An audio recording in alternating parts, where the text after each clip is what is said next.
Marine biology is one of those careers where you are driven by passion. And on today's episode of the How to Protect the Ocean podcast, I'm going to be talking to marine biologist Kenzie Horton, who is here to talk about her drive and her passion and how it's become a huge part of her life and demonstrates it in her career as a marine biologist. She works for the state government in Florida. She is doing a master's at the same time on white sharks. She is doing science communication on TikTok to talk about everything surrounding marine biology and busting up those myths and giving you advice of what to wear and what not to wear while you're swimming in the ocean, i.e. do not wear a sequins bikini, because apparently that may or may not have been a thing. But she talks about a lot of stuff on today's episode, and we're going to find out by starting the show. Hey everybody, welcome back to another exciting episode of the How to Protect the Ocean podcast. I am your host, Andrew Lewin, and this is the podcast where you find out what's happening with the ocean, how you can speak up for the ocean, and what you can do to live for a better ocean by taking action. I've got a very special guest today, Kenzie Horton, who is a marine biologist. I feel like she's been in the career for a while. She's been in the field for a while, and she's here to talk about her experience of how she got a job coming out of universities, the struggles that she had, but she's also here to talk about the passion that she has for marine biology, how she likes to educate people through science communication, how she's doing a master's and she wants to pursue academia, which you don't see a lot of people doing these days, but doing a PhD, becoming a professor, teaching, becoming an educator, it's all here. You have everything you need in, what to know about a marine biologist. Kenzie is that formula, and it is fun to learn her story, even stretching from her inspiration of her grandfather and his legacy and how that's come out in her passion for marine biology. It is a great episode. I can't wait for you to see the interview. So here's the interview with Kenzie Horton talking about her career in marine biology, science communication, and doing a master's. She is amazing. You're going to love the interview. Enjoy, and I will talk to you after. Hey, Kenzie, welcome to the How to Protect the Ocean podcast. Are you ready to talk about the ocean? Yes, I'm really excited. Thank you for having me. No problem. I am very excited as well. You've been on the bucket list for the podcast for quite some time since I discovered you on TikTok and your videos. It's been a real treat to get to know you through TikTok, but now we're really going to get to know each other through this podcast. And I'm very, very excited because I want the audience to know who you are as well. Hopefully they'll follow you on TikTok as well. And we get to see what you're doing on those videos, talking about sharks, talking about the ocean, making sure people are doing the right things when they swim and wearing the right things when they swim. We'll talk about that in a second as well. But it's going to be a lot of fun. I'm looking forward to it and really talking about, the science communication that you're doing, but also you're doing something really special and it doesn't happen often. You're working full time in, the field of marine biology, but you're also doing graduate work in the field of marine biology at the same time. Kenzie, I don't know how you do it. We're going to find out today. I can't wait. Before we do, why don't you just let the audience know who you are and what you do? Awesome. Yeah. So my name is Kenzie Horton. I'm a fisheries biologist with the Florida Fish and Wildlife Conservation Commission in Florida. But I also am a full-time grad student at Jacksonville University, where I study the movements of white sharks in their overwintering residency phase in the Carolinas region. So full-time work with fisheries biologists with the state agency, and as well as full-time work with Jacksonville University. But it's really unique because the FWC office that I work in is actually in the Marine Science Research Institute on JU's campus. So everything is in one building. You have hit the perfect note there, because that is like you're able to do the work and do your master's at the same time, which I love. I think that's how you have to marry it, right? And we'll get into that a little bit more, but that's really the key so that you don't go crazy. You know what I mean? Like doing two separate projects is going to be very difficult. Having this, I think that's wonderful. We're going to dive into that. I want to get to know you a little bit more.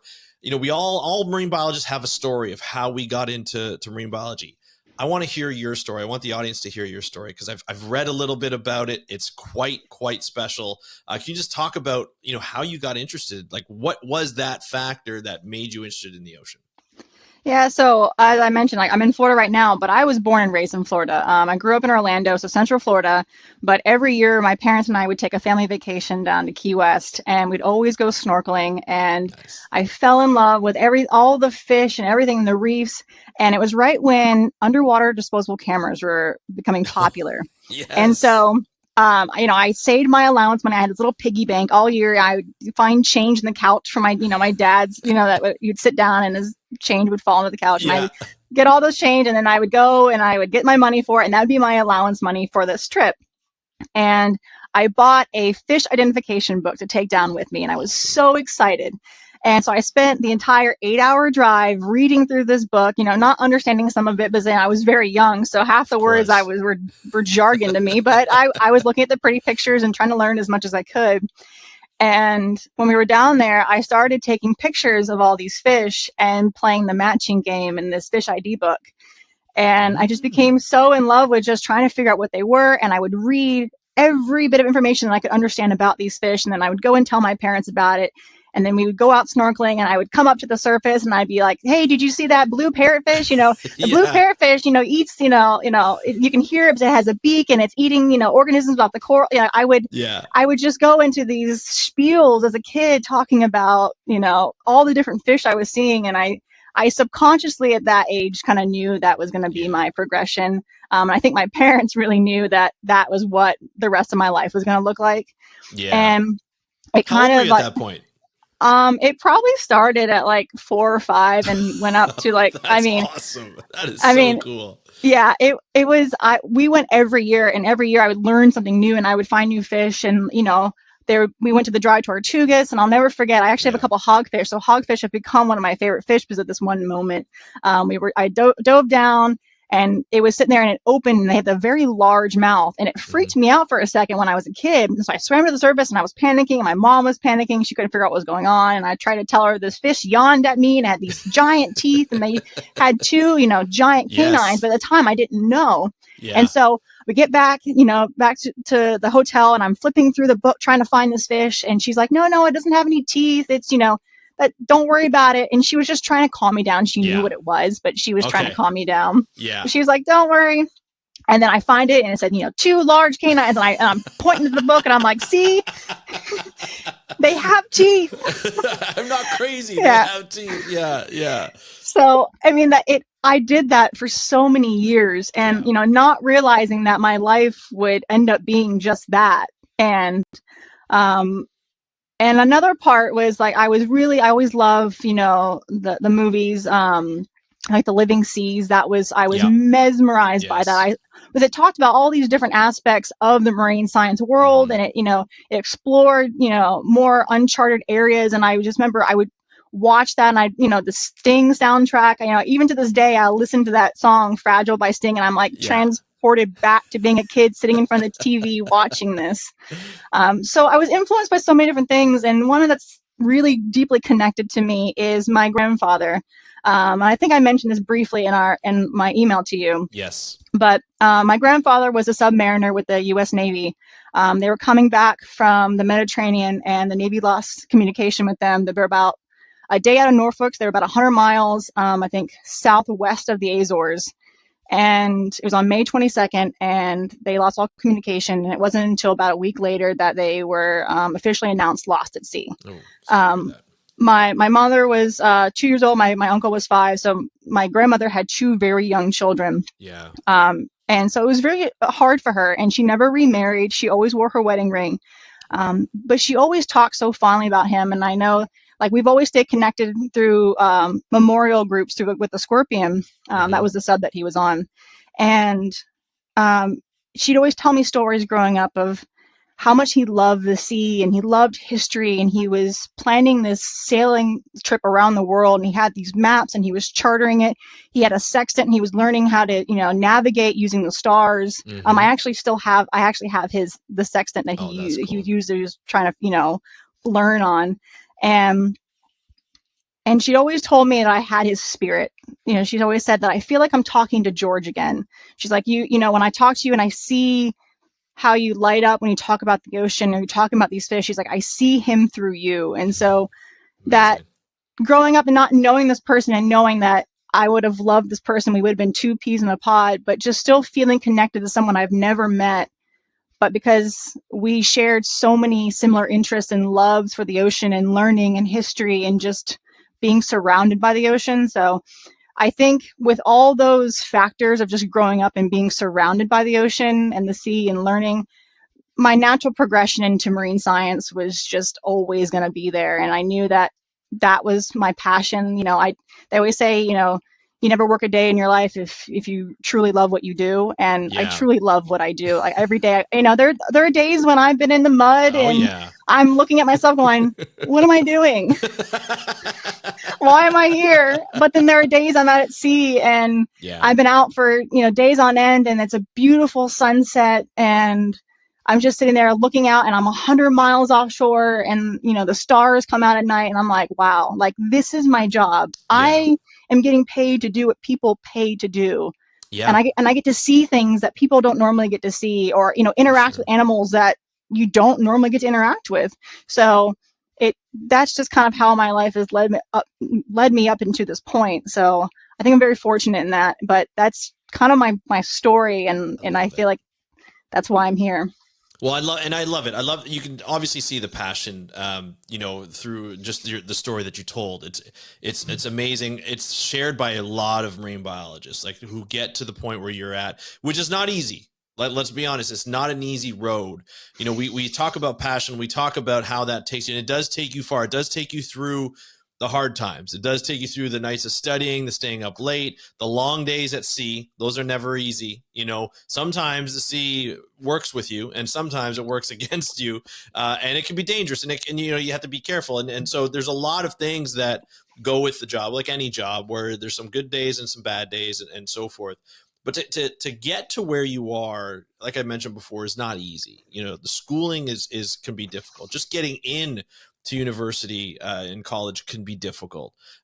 Going through college, in a marine biology program is difficult, right? Getting that job afterwards is not easy. You have to be vigilant. You have to be connected. You have to have a network. I talk about this all the time. Was there, and knowing since you were like 4 or 5 that you had this passion in you, I had it when I was 14. That's when I realized like I wanted to be a marine biologist. Were there any points in that time where you wavered? Once you discovered like, hey, well, I guess the first thing, when did you discover that you could do this for a living and get paid to do this? And then were there any of those at any point in time during schooling, whether it be high school, whether it be university, that you struggled at and you were like, maybe this isn't for me?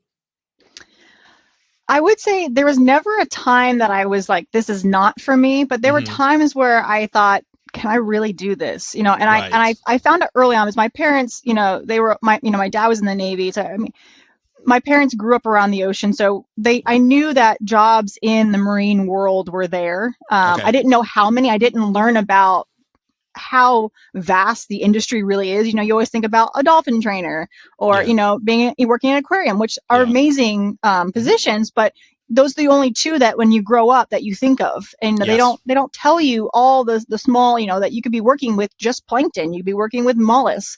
You could go into the private sector. You could be in academia. There's so many Mm-hmm. things that you just aren't aware of unless you are exposed to that. And that usually happens in university. For sure. So I didn't know about options in the marine science world until high school and into university. But I will say that I have had many people, not necessarily family, just people that were outside, and I would talk to them about like my jobs or even people in college and in some in high school. And I would be like, yeah, I really want to be a marine biologist. And they'd go, so does everyone else. Find something else. It's every 90s child's, Yes. dream with your Lisa Frank dolphin folders, everyone wants to be a marine biologist. Yeah. And so I think a lot of people didn't realize that, didn't really know my backstory and just how I grew up. That was what everyone wanted to do as a kid. And especially in Florida. Yeah. So I think hearing that early on wasn't too bad, but it was really when I got into university when I had some people that were in the, professors, and they would be like kind of warning you against it because it doesn't pay all that well. I mean, the main thing Right. is marine science is usually underfunded. You're always Yeah. applying for grants. You're always trying to find funding. And so Mm-hmm. finding stable funds and stable grants, especially in academia, is very difficult. Mm-hmm. Um, so they always warn you about that. Like, hey, you might not have if you go into finance, if you go into business, or you go into, marketing, accounting, you're going to have a salary, you're going to have a set paycheck, no matter what, nothing is necessarily changing per se. But in marine science, depending on what sector you're in, you're kind of reliant on your grants. You're reliant on the So funding true. coming in. And so there is that level of uncertainty as, am I going to have money in a year? Is Yeah. this project going to be funded in the next few years? Like, yeah, right now it's great, but when it's up and I need to reapply, is it going to be as readily available? So Yeah. those are the things I think people were warning me about that you don't, again, truly know until you're really in it. But there was a few times where I would say like discouraged, where I was like, I'm a little nervous. But there's a few times that, people will be like, especially with shark biology, everyone wants to work with sharks. They Yeah. are the charismatic megafauna, Yeah. especially with all the TV shows. Oh They yeah.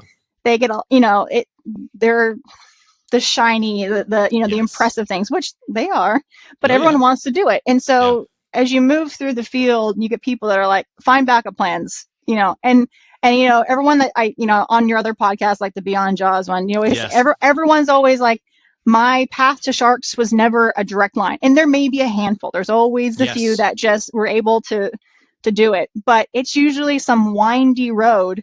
And so I think a lot of people were trying to tell me that. And, when you're early on in your career, you think, well, if I want to work with sharks, everything has to be sharks.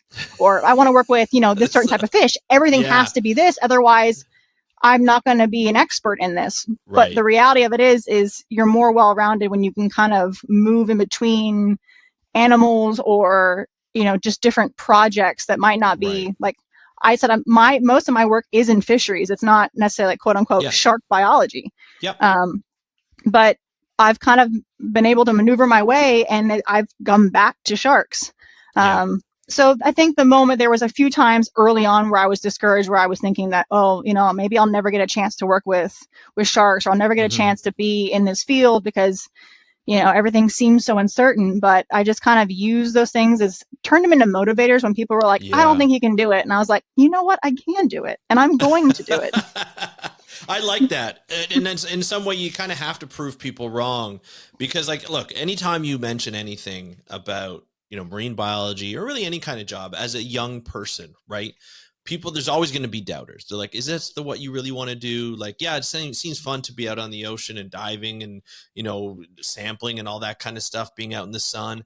But is it really, like, is it stable enough? Can you have a good career like you would as a lawyer, as a doctor, or as a marketer or a business person, and all that stuff? And you always get that negative, that negative talk, right? And I always tell people, I had a friend, a friend of mine, I presented in front of his class, and one of the classmates was just like, yeah, like how do you deal with that? And I'm just like, if you want it, go for it. Like, try it.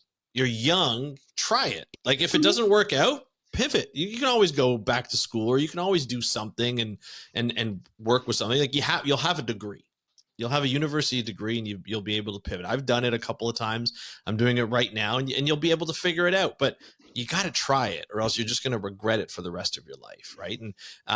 And it's just, you have to almost tell them, like, throw it back in their face, like, you know what, I'm doing it, and I'm having a blast. You're clearly having a blast doing this type of work, and you can just be like, look, I'm out in the sun, getting paid to do this. This is a lot of fun. I'm learning a lot. And I feel as though there is, and you can answer this too, for me, there's a lot more to marine biology than just having a stable income. Obviously that matters, but if you look at any job, nothing's stable these days. You can get laid off, whether you're in these days, whether you're in the private sector or government, which used to be stable, and it doesn't matter where you're from in whatever country, this can happen. So you never know what's going to be secure. You might as well do something you love, or else you're not going to love. Life is going to be boring. And so, do you feel in a way like you got to just try it? Oh, 100%. I mean, that was kind of what my thought process was why not? If I don't Yeah, try it, I'll never know if I get it. But if I try and I get it, then it was all worth it. And if not, I'd learn something along the way. It was a fun journey, and I can say I tried, and there's no regret later on and being like, right. well, I probably should have tried it. Who knows? So I would rather just give it a shot, give it the best I can, and just see where it goes. Yeah. Yeah. I love that. I love that aspect. You know, working in fisheries and working in marine biology is always fun. And in science, just in general, it's fun because like I've talked to a lot of people, whether it be on this podcast or the Beyond Jaws podcast, where I'm not like, there's some people who have gone through their career. They've gone through, like, some of the people we've had, like they've been in 35 years plus of fisheries or marine biology or sharks or whatever that might be.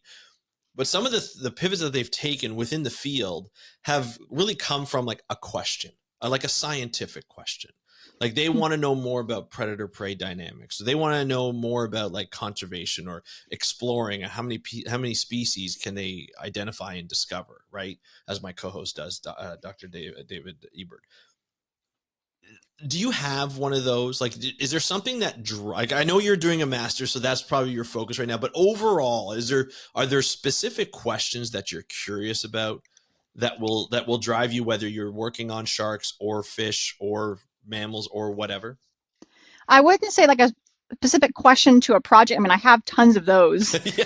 but in a general sense, I think and I think it comes with everyone else and people you've interviewed, starts with like a passion. Like we Mm, obviously love this and there's something that draws us to it. So we have a connection with it. And then it's the curiosity part. We mm, when we see how many questions you can ask, and it's that thing where it's like the more you know, the more you realize you don't know.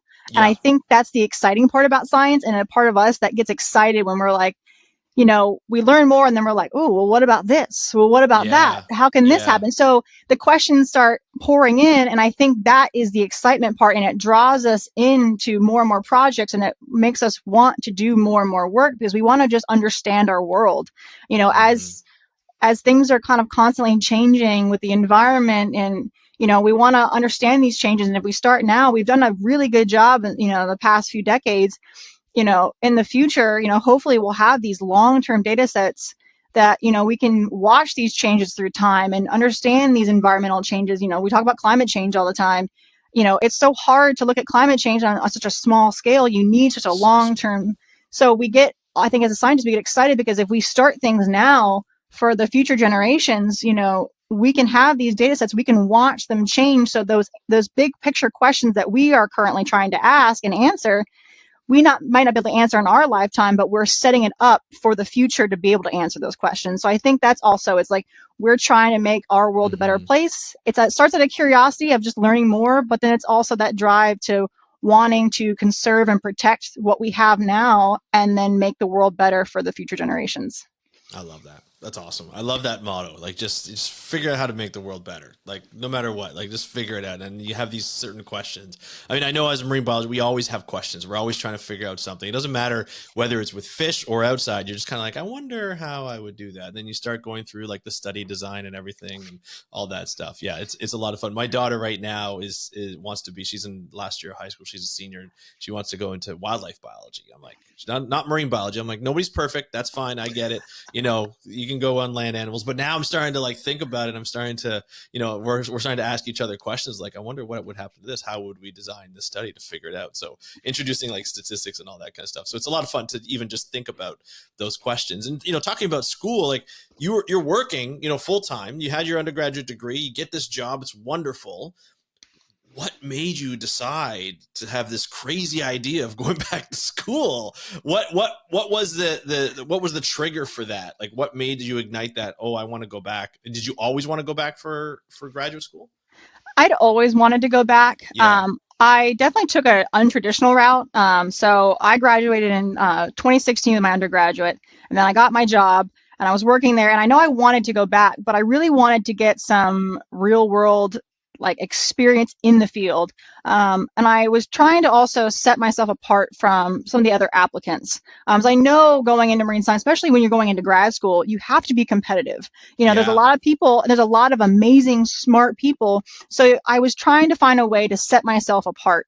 So my thought process was I'm going to take some time off. I'm going to kind of reframe myself, kind of get back into the mindset. I'm going to work as hard as I can, learn as much as I can through this job.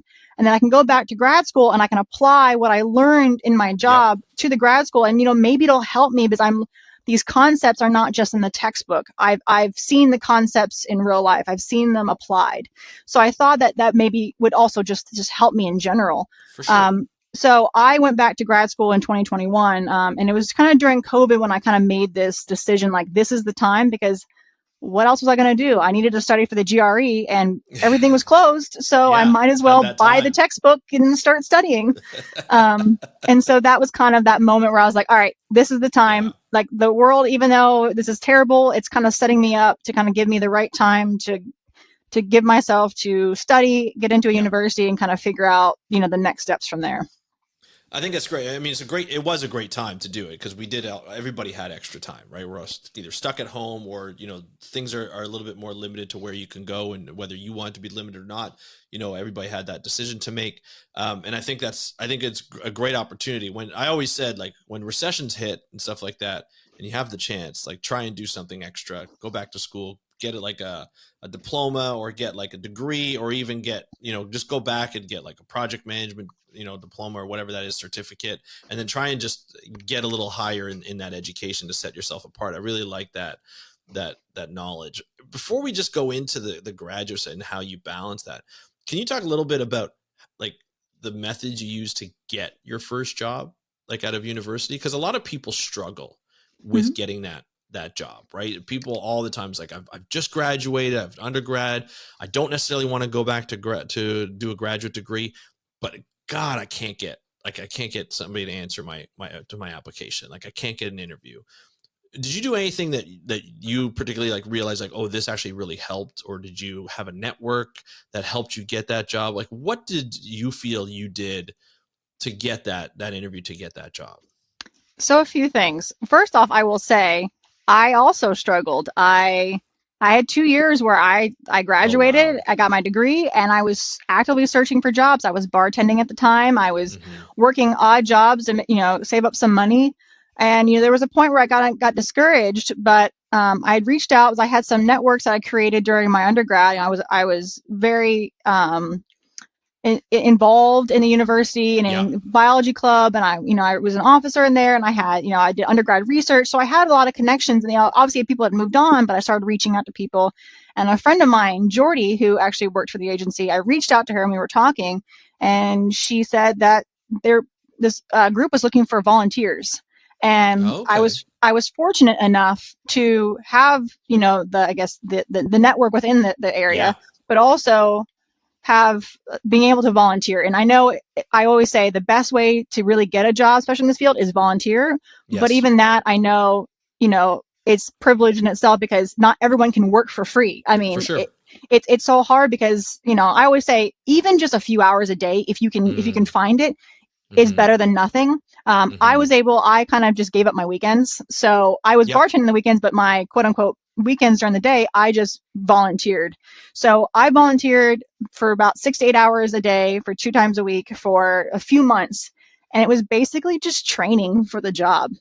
Yeah. So I always tell people, I'm like, if you can volunteer at several different places, just if you don't really know what you want to do, and you have the ability, try to find some places and, give it a month or a few months, or just let them know that you're just trying to figure out some things, but you want to, give them your time and learn from them. But just explore. Like, the time to volunteer is a time to explore, and you can figure out Mm-hmm. if you want to be a zookeeper, if you want to work in the aquariums, you want to do husbandry. Mm-hmm. Because for me, I did an internship and I realized that husbandry full time wasn't for me. I loved husbandry, but just Yeah. full time, Wasn't your passion. Yeah. I wanted more research. So I knew that I needed to add that in there, but I wouldn't have known unless I tried. So I Yeah. think doing the internships and volunteering was just, it set me up to figure out what I wanted to do. And it was also giving me skill sets that I could then apply for the job applications and or give me an in with someone. Was once a job opened up, and if I was in an internship or a volunteer position, I was basically trained for the job.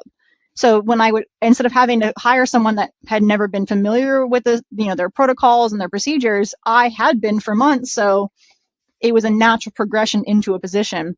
But I know with like internships, I did one paid one through Mote Marine.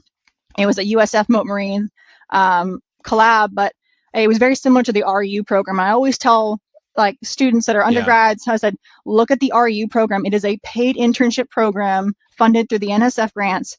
And I was like, it's a great time because you get to do a full research project. You do a proposal, you do the research, you are basically a lab tech that entire time. Yep. You go in the field and you do a full poster presentation and basically like a manuscript at the end. Publishing is dependent on, the advisor, but it gives you a chance to really see what research is from start to finish and, determine if do you like research. I've had friends that have done it and been like, research isn't for me. I rather, go into teaching or do consulting. So I always say like, those are the opportunities when you can get paid to do it. You can experience what research is like from a start to finish standpoint and then be able to come out of that with a really good skill set and kind of set yourself up for these jobs because then you've also broadened your network by just working with all these people. Yeah, it's amazing. And also like when you work for when you volunteer in a lab, like the RU program or any other lab, you work on multiple projects. You learn how to use different instrumentation. You learn different methods of an analysis and statistics and all that. And you really get that experience. So I love that. I love how you volunteered. And I think, volunteering has got a bad rap over the last decade because there's been a lot of, and I call them like predatory organizations where you have to pay to do the work for them, which I don't like. I really feel like that is detrimental to not only being a marine biologist, but just the work in general. But I like what you did is like, look, I'm not saying this is not easy. You worked all day in the field and then you go bartend at night, like on the weekends. That's not easy. I don't care what anybody says. That's tiring stuff. But you did it because you loved it. You did it because you wanted to do it. And that was the one way that you could do it. Obviously, if you could apply, get an interview and get the job right away, that would have been great too. But sometimes it just doesn't happen. For a lot of us, it just doesn't happen. Volunteering gives the team a chance to get to know you. Are you good with the team? Do you fit in with the team? Are you hardworking? That shows you have, it's like a long-term interview that shows them what you can do. And I think, and shows the passion going at that extra little mile and to put in, a number of hours on the weekend for a couple of months or 3 or 4 months or whatever that might be. And then you get a job, it's worth it. And even if it's not, at least you got the experience and maybe get a reference from someone else, right? That's the power of networking and the power of putting yourself out there. And what was nice is you didn't have to pay to do it. You didn't have to go away to do it. It was right in your backyard. So that helped too. I think that was really good. And then of course, showing how good you are and how excited you are to do the work. And like I said, working in the field is never easy at all. And so to show that you can do it and you enjoy it, I think that's really helpful. So that's great. So let's go back to masters and job. Those are not easy to do. We talked earlier, you married them together by, doing a project that I assume was part of some of the work that you were doing, or maybe a project that was going to happen. Can you just talk a little bit about how the project got married together with the masters? So it was kind of unintentional. Okay. I applied to the university knowing that there was a field lab up in the region, but didn't know if it was going to work. I was just going to make it work however I can. If I was like, if I need to bump down to part-time I was just going to figure it out. Gotcha. But I really liked the program at Jackson University. And I will say what drew me in was white sharks. That not very often you get a chance to work with them. And I saw it and I was like, wow. And I had been following OSERC since I was a kid, watching them on TV and show, and I was like, wow, a chance to work with these large individuals that I would never get a chance to even be near. And then, working with this organization where I could learn so much from so many different people and go to school. I was like, this seems too good to be true, but I was like, let me go for it. So I applied and I got in. And I will say with JUs, you don't go in with a project. You spend your first semester meeting with professors and kind of figuring out projects and what's a good fit for you and who is taking students. So that was also nerve-wracking because I didn't know if I was going to get the project that I necessarily, wanted. Right. So, but it worked out because and the main reason when I was thinking about this particular project and this university for grad school is I really wanted a data-heavy thesis. So I had a lot of field work through my normal work, but I was more of a field biologist. I was doing, some analyses, but it was I'm more in the field. I mean, inshore and offshore. But the analysis side, I could tell was where I was lacking, and I Yeah. needed something for grad school. I was like, this is the time to kind of bring that up to make me more of a well-rounded scientist. Yeah. And so with that project, through when I was using the OSearch data, it is all tag data, so it is all analyses. And so it worked out because the field time was more limited to certain expeditions based on time of year. But the nitty gritty of the thesis is sitting in front of a computer and learning R code and manipulating the tag data and learning GIS, and that was what I wanted. So it happened to work out that what I was looking for out of a master's kind of presented itself at this university and kind of gave me a chance. And I think because I had the field experience prior, that this was a good project for me, and it gave me that ability to get this project, because most times in a master's you're trying to get that field experience, but I already had it. So this kind of set me up in a unique way. So my work has nothing to do with my master's thesis in any way. There's almost no overlap except for the university, and my office is in the same building. That is the only overlap. And I didn't know they were in the same building until I showed up for orientation. And I was walking down the hallway and I went, this is familiar. I guess this is my new office. That's awesome. Well, and I think there's something to be said too, when you have all that fieldwork experience. You've worked at so I assume, and you can correct me if I'm wrong, you were probably working at your job for about 7 or 8 years, and then when you started your master's, is that what we're looking at? 2016, in and around that time? 2016. I started technically in 2018. So I graduated, did the 2 years off, 2018. I think it was 3.5, 3-ish years. Yeah. Which is a good amount of field experience, especially if you're in the field most of the time. In Florida, you can be in the field all year long, not like here in Ontario, where if you're in the field all year long, you are miserable for about 4 to 6 months out of that year. But regardless, you're in the field, you got lots of field experience, and then you get to do everything on in front of a computer, right? Multiple monitors, looking at GIS, looking at spatial analysis. Now, again, I say fieldwork is hard until you have to learn R code. It's probably, it's like, for graduate students, like torture, and watching graduate students go through it, because as I have in the past and gone through it myself, it is like crying frustrating at times. Like, there's tears. It doesn't matter who you are. It doesn't matter your gender. You're going to cry at some point in front of that computer because this code is not working.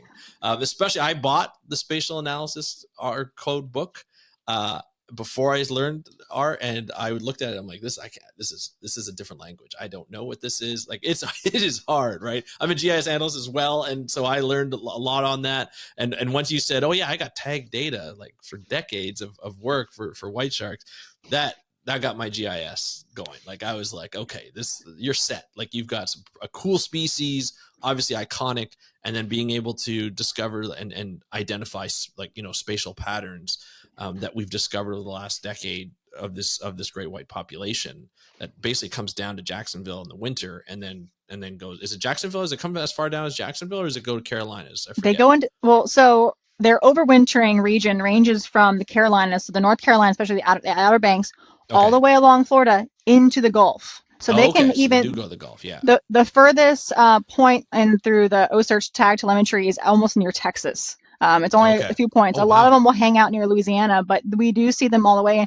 And recently they have found out about 50% of the tagged individuals that they have actually make their way into the Gulf, which I didn't know. I mean, we didn't know up until not that long ago. There's another project going on through a university. I can't remember which one, but yeah, they're working on that right now, which is super cool. I remember even 6 years ago thinking that white sharks came to Florida was huge. I was like, that's got to be an anomaly. There's no way. Yeah. And then as more tag data, has become readily available and the technologies have increased, we have a better chance. And now we realize they're along Florida all throughout the winter. I mean, the Carolinas, they use that coastline back and forth all the time. And we don't, and the thing is, there's a lot of research being done in that New England and Nova Scotia and Newfoundland area. But this southeast part of the United States, we're beginning to get more data on. And that's kind of where my thesis comes in, is we're beginning to kind of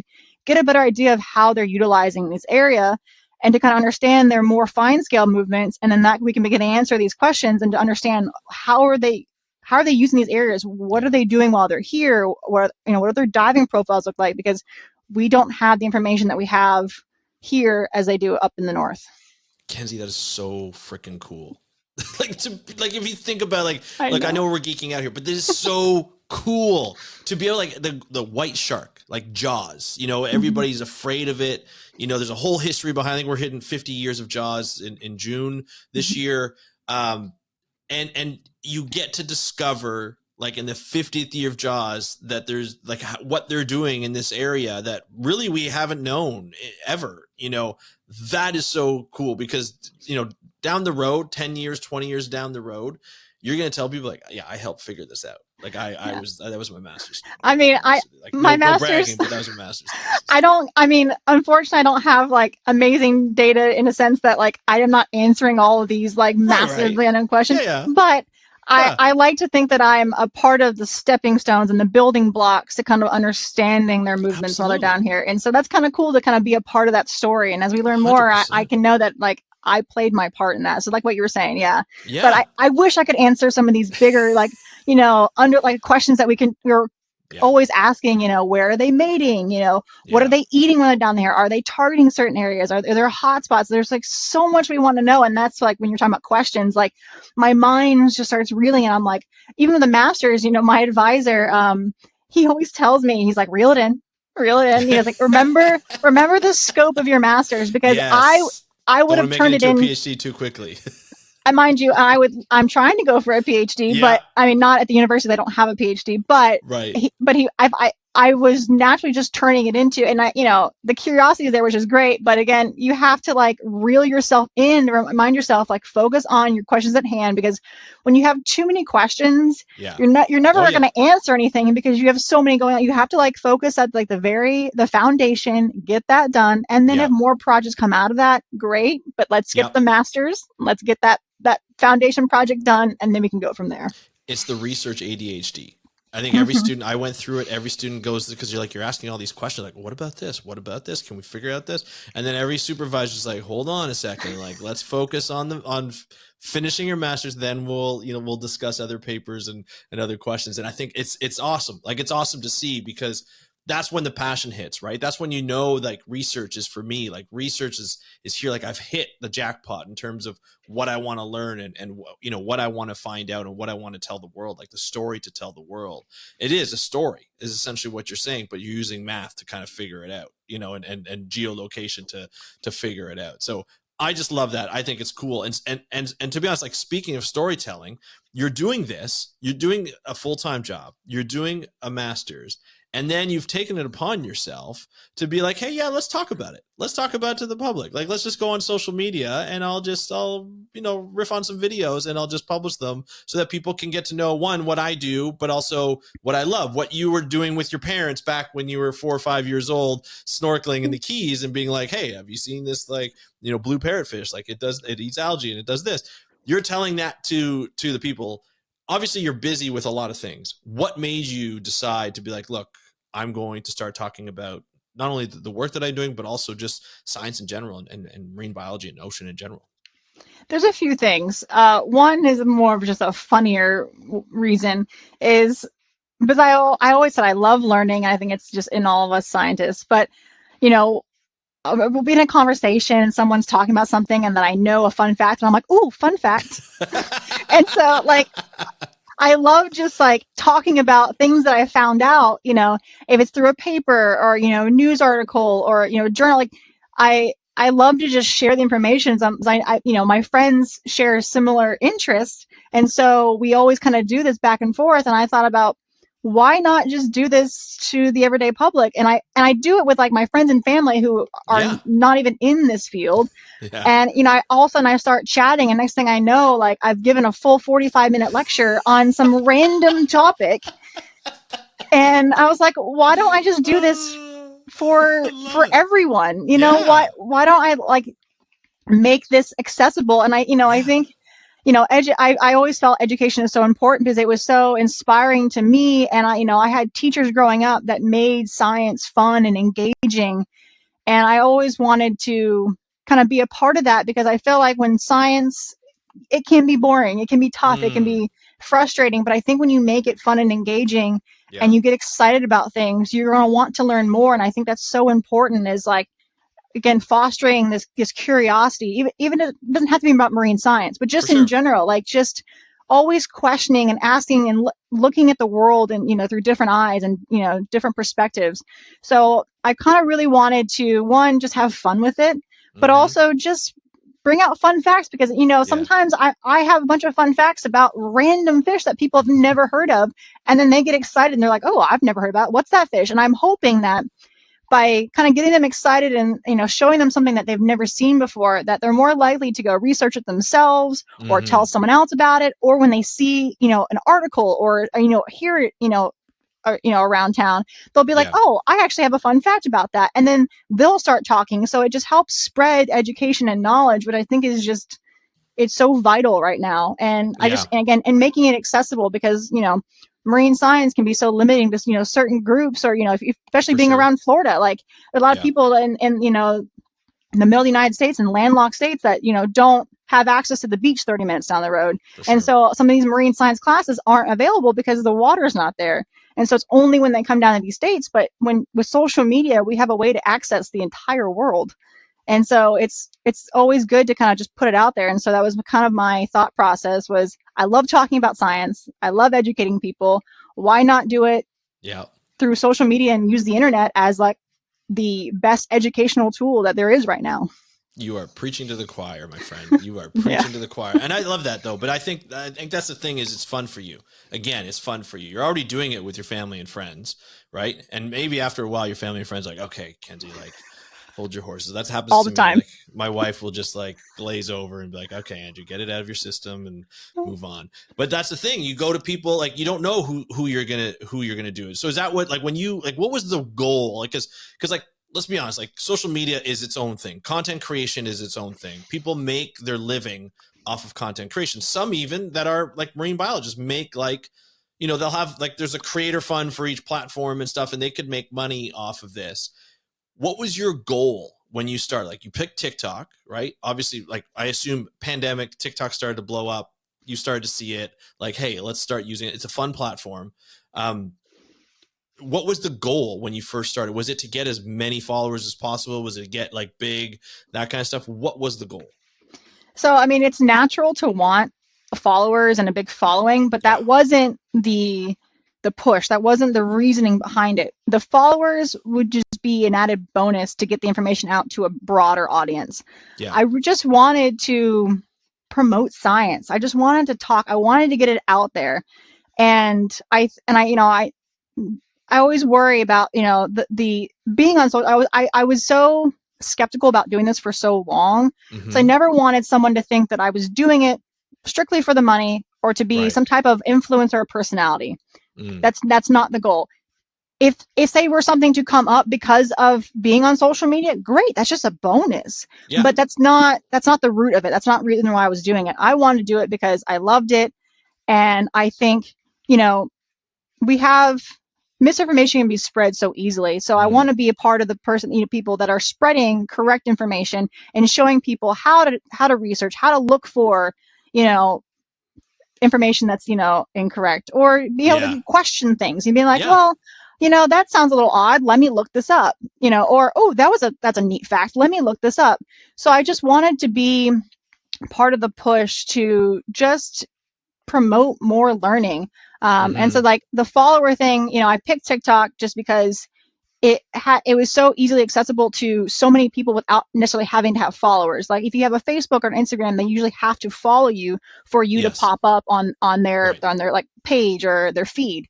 But with TikTok, they can Mm-hmm. follow you so they can see more of your stuff, but your videos just get sent out to the world.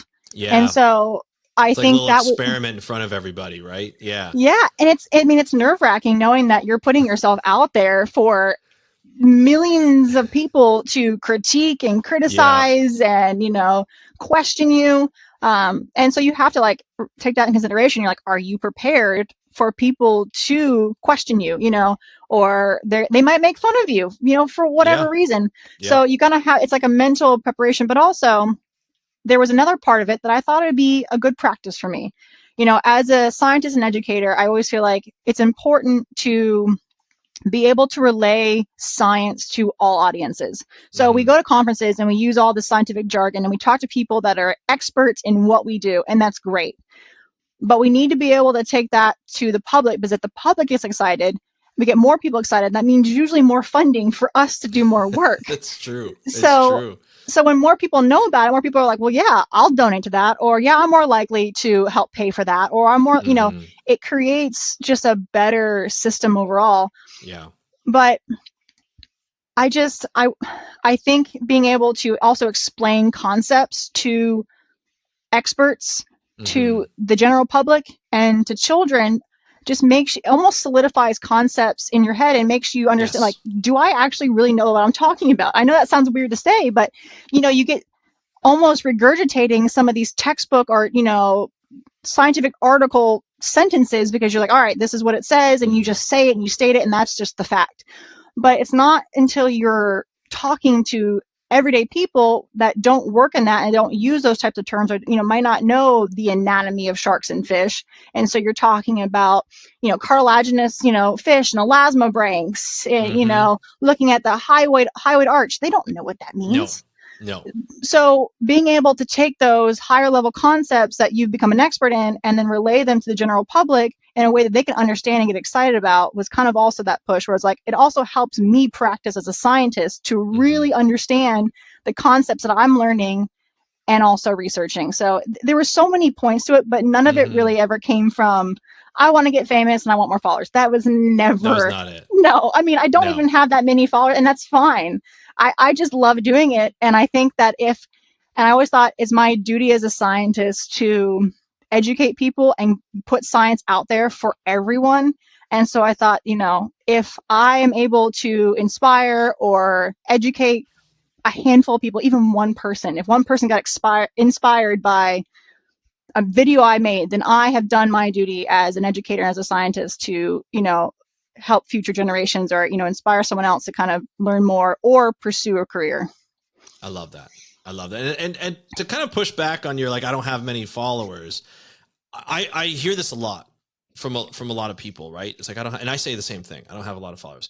Somebody told me this one time, because like when I first started the podcast, I would get like maybe 10 downloads, off the bat. And you're like, oh, nobody's listening to my stuff. Then I get like 50 downloads. I'm like, still complaining because I, hear other Joe Rogan gets 1 million and all this, and everybody thinks that, oh, I should be getting that.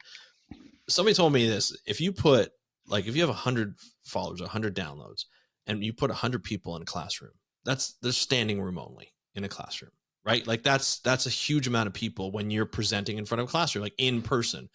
I'm looking at your profile here on TikTok. You have, at this point, 691, and I'm sure that's increasing followers.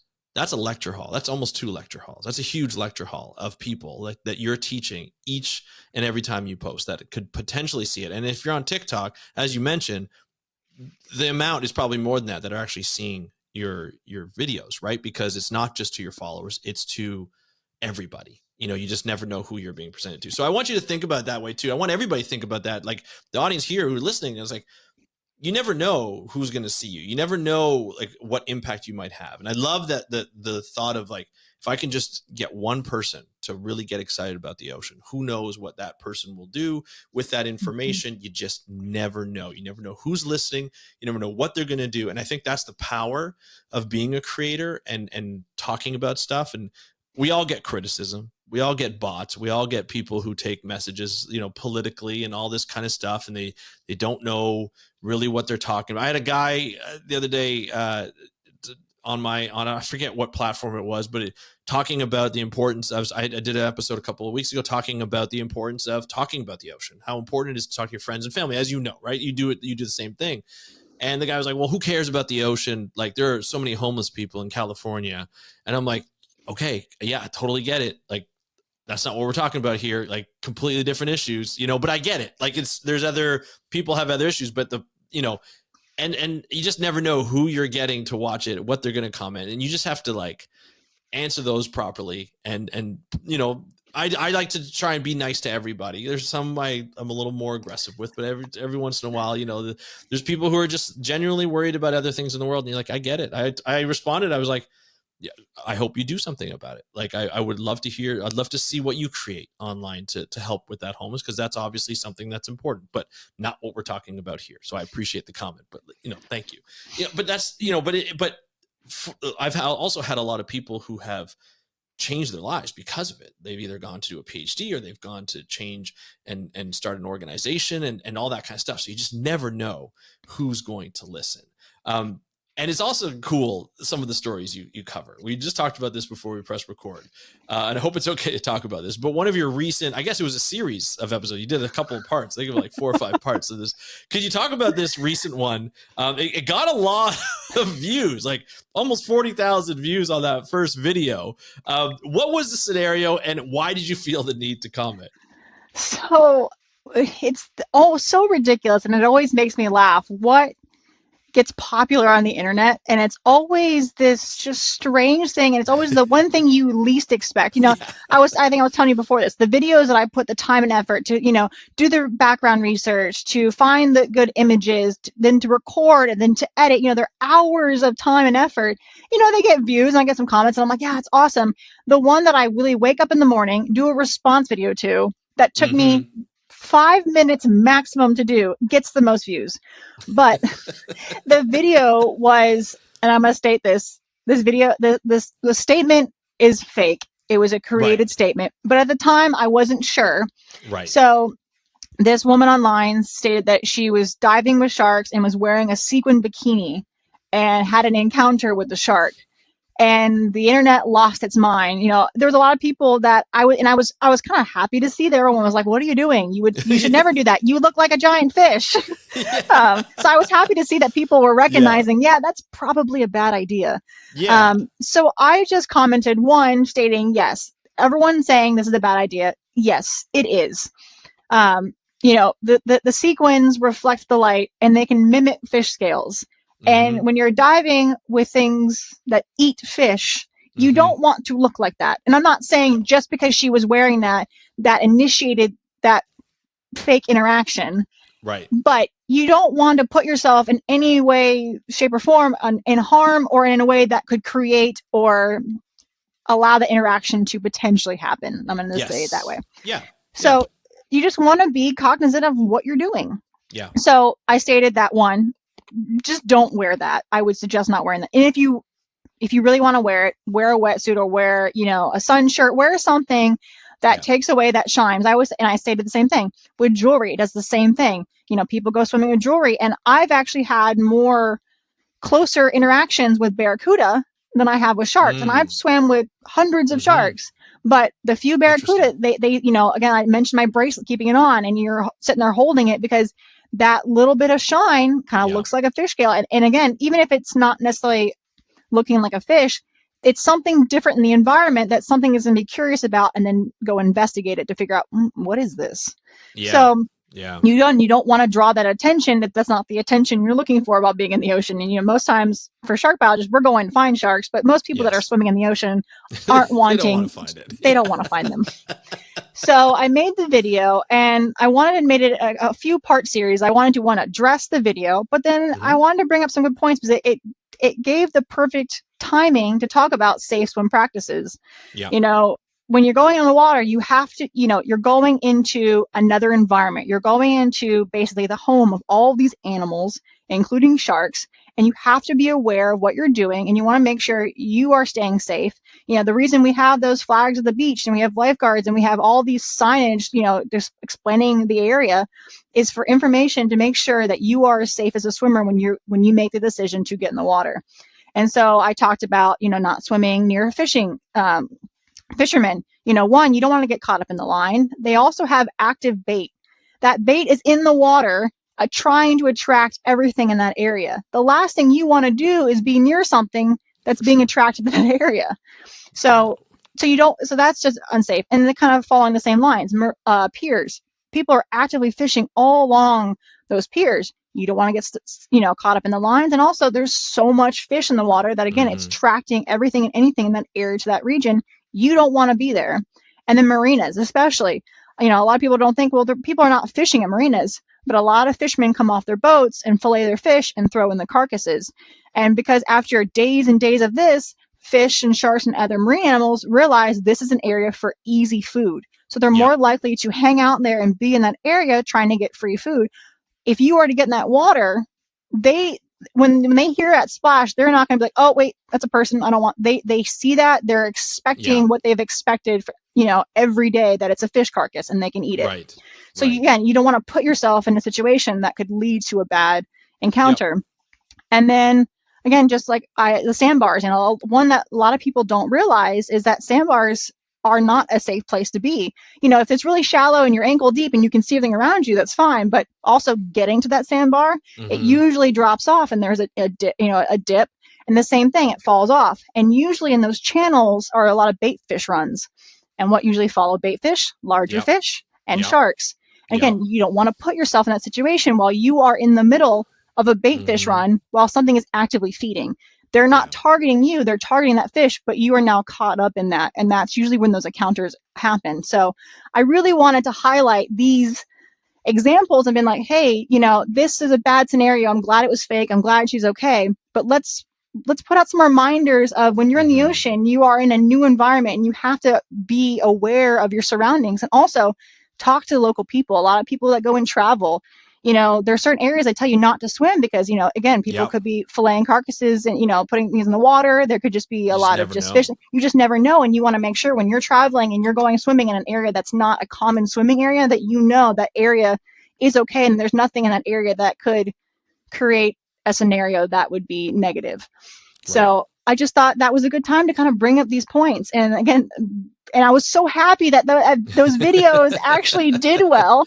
But it was funny that they took 5 minutes to make, of just being like, hey, don't do this, do this. And, I'm glad she's safe, but just don't wear a sequin bikini.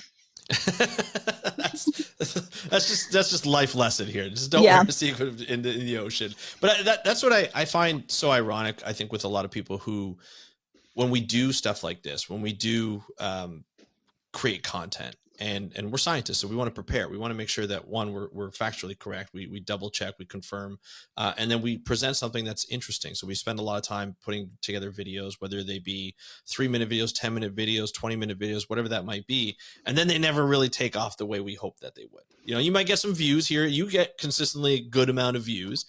But then every once in a while, you'll get one that's just like, hey, I just want to comment on this. And then I just want to see what happens. And all of a sudden 40K, views, all of it. And you're like, what? Are you kidding me? I spent 5 minutes talking about that. But I think the thing is what we don't understand sometimes as scientists is that, and even communicators, that people just want relevant content that's new, that's different, but it's also just simple things that we need to say. You and I, if we had talked about this, just the two of us, just being or other scientists around, just being yeah, that was not what I would have done.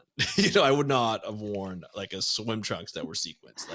Probably not the best idea. But to some people, they want to know more about why it's not a good, what's the problem with that? Other than can't be very comfortable, to be honest, a sequenced bikini or any kind of bathing suit that's sequenced. And so you get that, you start to, and then all of a sudden people are oh, that's simple information. Okay, I can digest that. No jargon, no facts. It's just, hey, just probably not a good idea. You said it in a nice way. You're very calm. You had your coffee with you. I think that was coffee. You had a coffee mug with you. And you're just okay, I got to comment on this. It was a really simplistic, informative, entertaining kind of video that I think people just get behind, right? Sometimes I think we go for so complicated that just the simple videos are necessary to really, I guess, because you had a good story to tell too, but it's it just hits people, that emotion. I just love that aspect of it, right? And you just never know what's going to go, especially in TikTok. It can take off within minutes, and you're just what the heck happened? It's awesome. But I love how you did that story, and it was a number part, and it got good views all the way through, and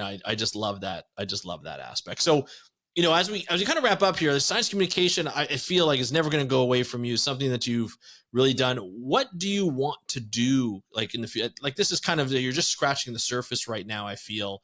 Do you have any plans for science communication? Something that you want to be able to accomplish, trying to manifest and put it out there for us?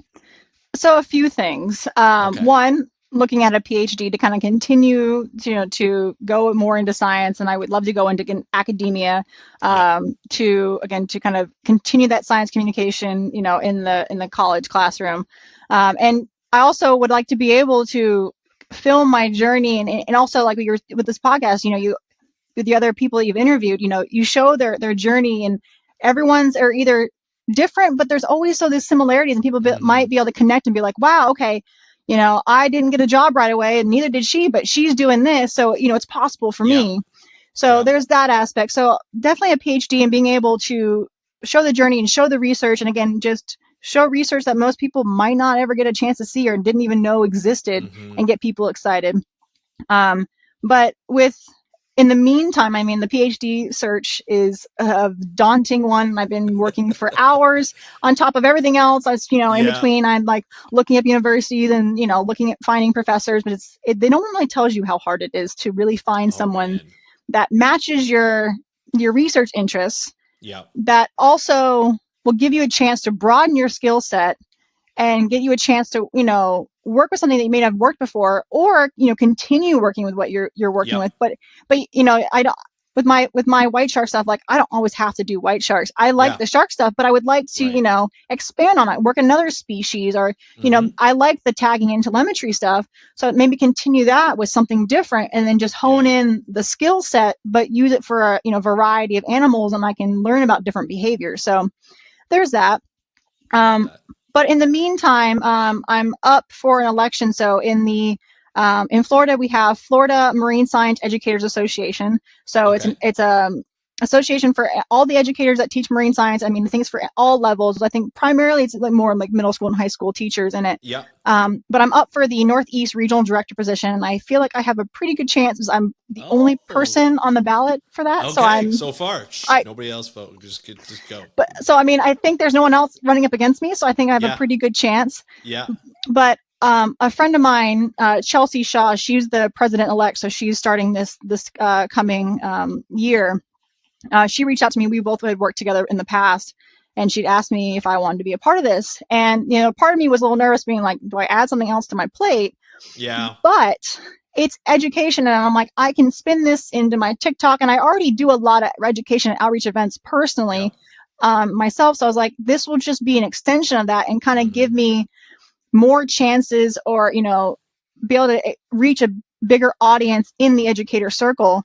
And so it just basically, I will be helping facilitate events in the area, putting out newsletters about events that pertain to marine science or education in the area, facilitating conferences or just group meetups to make sure that anyone in the area, and then it also kind of helps me in a way to have more of a board and leadership role that can again get me new experiences in that. So that's kind of like my short-term and long-term goals, and what's currently kind of going on to continue this. So even though I'm a researcher, the education part obviously is so important to me. So this educator association kind of gives me that chance to 100%. Do it on a bigger and again at a professional level, on top of just the fun TikToks.